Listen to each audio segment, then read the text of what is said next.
Puro sa abogado yung aming mga anak dahil sa tulong nila.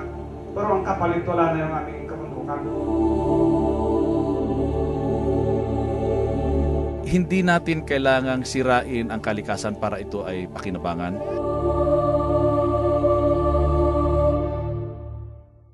Ayon sa amin po, kahit sa kanong mga proseso ay naintindihan namin kunti lang. Tuloy ako, kahit grade 1, kahit tigil na ako napag-aral. Pero ang puso namin sa kalikasan sapagkat yun ang iniwan sa amin ng mga ninuno namin.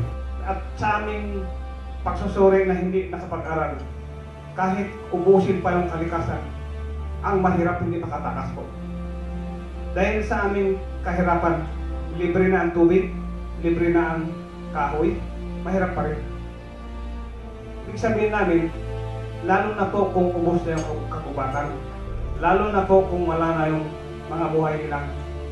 Dahil yun lang ang kaligayahan ng kalikasan at doon din nakasalala yung aming kabuhayan. Lalong-lalo na po yung sasalit lahit namin. Kahit buhay, itayan na namin basta ay paglakaran namin. Hindi natin kailangang sirain ang kalikasan para ito ay pakinabangan. Ang kailangan lang natin ay pangalagaan ito upang maanyayahan natin ang mga bisita natin at nang makita nila ang likas na ganda ng ating kalikasan para magkaroon ng oportunidad ang ating mga kababayan. Sinasabi nga natin, kung may pakinabang, may pakialam. Hindi sa tayo mag-protect ng mining, walang lagi. Lahat approve. Wala akong nakita na disastrous na development dito na hindi in-approve.